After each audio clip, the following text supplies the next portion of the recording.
Hello.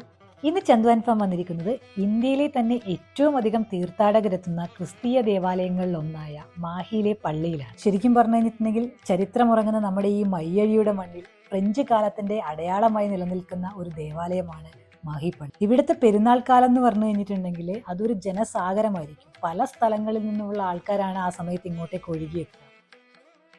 അതായത് പെരുന്നാൾ കാലം ആയി കഴിഞ്ഞിട്ടുണ്ടെങ്കിൽ പ്രാർത്ഥനകളോടെ മയ്യഴി മാതാവ് എന്ന് സ്നേഹപൂർവ്വം എല്ലാവരും വിളിക്കുന്ന വിശുദ്ധ അമ്മ ത്രേസ്യയുടെ അനുഗ്രഹം തേടിയെത്തുന്നവര് ഭയങ്കര ആളുകളാണ്. മാഹിയുടെ ഹൃദയഭാഗത്തായി സ്ഥിതി ചെയ്യുന്ന മാഹി പള്ളി 1723 നിലവിൽ വന്നത്. അന്നിത് മാഹി മിഷൻ എന്ന പേരിലാണ് അറിയപ്പെട്ടിരുന്നത്. എന്നാൽ 1736 ഇത് ശരിക്കും ഒരു പള്ളി എന്ന നിലയിലേക്ക് മാറി. അതിനുശേഷം പലതവണ ഇത് കാലാകാലങ്ങളിൽ പരിഷ്കരിക്കപ്പെട്ടിട്ടുണ്ട്. ഈ പള്ളി വലിയ ഗോപുരവും വളരെ മനോഹരമായ നീണ്ട അകത്തളവുമുള്ളതാണ് പള്ളിക്കെട്ട്. ദേവാലയത്തിലെ മണിയും ഏറെ പ്രസിദ്ധമാണ്.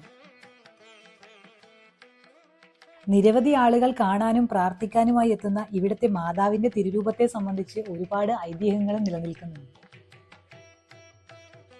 മാഹിയിലെ അടുത്തൊരു സ്പോട്ടിൽ നിന്നും വീണ്ടും കാണാം. ബൈ.